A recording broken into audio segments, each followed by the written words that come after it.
Jadi semenjak kita turun dari support ini teman-teman ya, support yang selalu naik dari waktu ke waktu dari bulan Juni, Juli 2021, lalu kita break ini persis ya, baru aja beberapa hari yang lalu persis di tanggal 6 Mei Bitcoin terus turun bahkan sampai mencapai level 26.700 US dollar. Nah, apakah ini adalah bottomnya ya? Apakah kita bisa turun lebih dalam lagi? Mungkin gua akan coba analisa berdasarkan pendapat pribadi gua aja. Gue sendiri belum membuka posisi trade apapun lagi, gue akan lihat nanti di closing bulanannya bakalan seperti apa. Kalau misalkan kalian pengen membuka posisi long atau short nih, gue bisa saranin melalui platform BingX ya. Mereka di sini memiliki fitur keunggulan copy trade yang jarang ada di market yang lain. Menurut gue ini cocok banget buat pemula ya. Mereka di sini ada fitur copy trade. Kalian bisa cek sejarah trader masing-masing seperti apa. Sebulan terakhir profit rate-nya berapa, dalam 3 bulan terakhir apakah mereka konsisten profit atau tidak. Jadi menurut gue cocok banget buat pemula. Selain itu bagi kalian yang sibuk kerja, nggak sempat mantengin grafik setiap saat, fitur copy trade ini sangat berguna teman, karena kalau misalkan mereka buka posisi, kita bakalan keikutan, mereka tutup, kita juga bakalan keikutan. Jadi cukup tinggal deposit duit doang, lalu kita tinggal follow copy trader tersebut.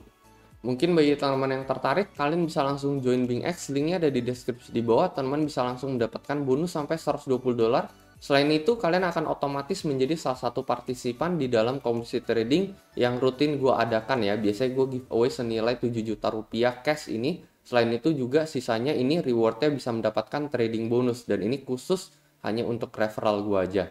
Selain itu khusus untuk referral yang menggunakan link gua, kalian akan mendapatkan bonus $20 kalau misalnya kalian deposit 100 USDT minimal di sini teman. Jadi untuk mendapatkan benefit-benefit tersebut ya, itu juga rutin gua adakan, nggak cuma sekali tetapi berulang kali ya, rutin biasanya tiap bulan. Kalian bisa langsung daftar aja menggunakan link khusus yang ada di deskripsi di bawah. Nah, jadi sebenarnya satu hal yang gua nggak expect adalah kita bisa turun di bawah lowest low kita teman, yang ada di level 28.000 akhir ini ya. Jadi kita sempat break sampai ke level 26.700 teman. Cuman ya kita berhasil closing di atas lagi. Jadi sebenarnya ini salah satu good sign ya. Kita berhasil closing di atas lagi di level 29.000. Jadi kalau misalnya gue gambarkan, ini ada support yang berulang kali tersentuh ya. Dan kita baru persis kemarin sempat break ke bawah di tanggal 12 Mei ini. Ini untuk time frame 1 hari buat Bitcoin. Cuman kita berhasil tutup di atas teman ya. Jadi sebenarnya ini masih kehitung oke gitu ya. Kita berhasil tutup di atas dan bukan di bawah. Kalau misalnya di bawah kita tutupnya ada di level let's say di 27.000. Nah, ini di tanggal 13 saya persis hari ini bisa mendatangkan bearish lanjutan gitu. Cuman kita berhasil tutup di atas. Jadi so far masih cukup oke untuk Bitcoin teman-teman ya. Masih ada potensi kita mengalami pembalikan ya. Jadi bukan mengalami multi year bear market, tetapi masih ada chance buat Bitcoin masih bisa ke level 1 sampai 2 miliar di akhir tahun maupun di tahun depannya nanti. Jadi memang satu hal yang cukup membuat kita panik adalah bahwa dia sempat turun di bawah level 28.000 teman-teman ya. Ini adalah harga terendah Bitcoin sepanjang waktu kita sol mantul, tetapi kita baru aja sempat nge-wick di bawah level tersebut. Jadi itu cukup bikin kebanyakan orang panik. Cuman sebenarnya zona ini masih tetap adalah zona salah satu yang terbaik ya buat kita melakukan DCA pada Bitcoin. Kalau misalnya kita confirm break di bawah teman-teman ya, break di bawah level 26.7 ini lagi atau 27.000, gue expect teman-teman ya, kenapa sebenarnya yang di hal pertama yang pasti kita tahu, kenapa sebenarnya kita mantul di level 26.700 teman. Jadi kalau misalkan kita flashback teman-teman ya, untuk Bitcoin kita ubah aja ke time frame 4 jamnya di sini. Level 26.700 ini sebenarnya adalah salah satu playing area teman-teman ya. Playing area atau kita memiliki banyak support di level ini teman-teman. Ini kalian perhatikan ini ada di level 25.800 sampai di level 28.000. Jadi sebenarnya di tanggal 27 Desember sampai tanggal 29 Desember ini kita lumayan sideways teman-teman ya di area ini ya. Itu sebabnya kita mengalami support di area 26.000 ini lagi. Dan the moment kita break di bawah 26.700 ini lagi teman-teman ya, ya udah nggak ada support sama sekali. Let's say kita break di bawah level 26.000 aja, udah nggak ada support sama sekali sampai kita menyentuh area ini lagi teman-teman. Ini adalah area dari tanggal 17 Desember sampai 24 Desember ya. Jadi kita sideways cukup lama di sini, sekitar seminggu lebih, dan ini potentially bisa berada di level 21.900 sampai 24.000 teman. Jadi ya maybe ya kita anggapnya di tengah-tengahnya lah ya, nggak terlalu pesimis, nggak terlalu optimis juga. Level di tengah-tengah adalah sekitaran level 23.000 teman ya. Jadi maybe bisa dibilang 22 sampai 23.000 kalau misalkan in case kita break lagi dari level 26.700 ini. Nah, ini ada potensi kita udah bottom, bisa juga teman-teman, bisa juga kita bottom. Ya, selama kita bisa bertahan di level 26.900 ini. Jadi ya paling kalau misalkan kalian pengen buka trade gitu ya, nunggu aja gitu koreksi teman-teman, balik ke level 27 sekian gitu ya.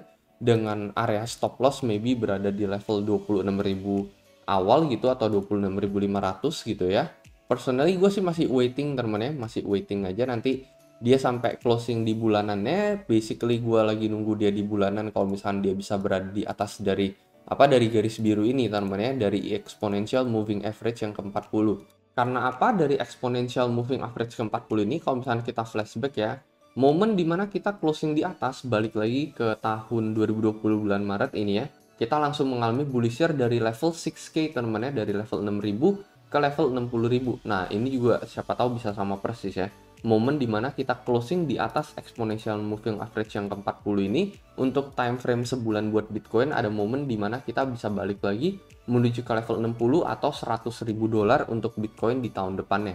Di masa lalu bahkan di tahun 2015 ini momen dimana kita masih bisa closing di atas ini ya, kalian perhatikan di bulan Januari 2015, ini di bulan Agustus 2015, ini juga kita langsung mengalami bullish year all the way ke level 20k teman-teman ya. Dan ini kita alamin lagi persis di bulan Maret, momen dimana kita closing di bawah, kita masih mengalami bearish teman-teman ya, dalam beberapa bulan kemudian sebelum kita bisa balik back ke atas lagi. Jadi so far selama kita bisa closing di atas exponential moving average yang ke-40 ini, so far masih cukup oke untuk Bitcoin, cuman kita bakalan lihat nanti sampai akhir bulan Mei-nya seperti apa. Jadi kalau misalnya di akhir bulan Mei kita bisa berada di atas level 29.000 teman ya, ini menurut gue bakalan buka posisi trade baru lagi untuk gue ride mungkin sampai ke level di atas 100.000 US dollar buat Bitcoin. In the meantime, untuk Bitcoin sebenarnya kita masih mengalami pantulan aja temen-temen ya. Jadi sebenarnya ini wajar aja gitu ya. Jadi kalau misalkan gue bisa gambarkan grafik, kan rata-rata grafik itu mantul seperti ini temen-temen ya. Jadi dia dump, abis itu sideways, dia dump, abis itu dia balik ke atas ini lagi. Jadi sebenarnya sama seperti ini temen-temen ya. Dia dump, dia sideways, dump lanjutan, terus mantulnya biasanya memasuki ke area yang sebelumnya temen-temen ya. Jadi sama persis seperti ini, dan ini wajar aja untuk setiap grafik. Jadi sebenarnya saat ini kita baru aja mengalami pantulan aja teman. Kalau buat get in ya paling nunggu sedikit koreksi lagi gitu ya, paling ke level 27 atau 26 sekian buat yang pengen DCA ya. Basically Fibo 0,5 itu juga udah cukup oke ya, dengan catatan misalkan let's say topnya aja di level 31 gitu ya. Fibo 0,5 ada di level 29.000 awal ya, atau bisa jadi di 786 ini 27.600 juga bisa jadi buat kembali buat DCA lagi. Jadi sebenarnya momen-momen saat ini memang kita mengalami extreme fear ya, jadi ketakutan atau kepanikan yang paling berlebih teman untuk Bitcoin. Cuman sebenarnya ini adalah waktu yang sangat cocok buat kita kembali melakukan DCA. Jadi itu aja teman menurut pendapat gue ya. Gue sendiri juga ada DCA untuk beberapa altcoin tertentu teman-teman ya. Kalau menurut kalian nih gimana nih? Mungkin kalian bisa coba komentar di kolom komentar di bawah, dan seperti biasa sampai jumpa di next video.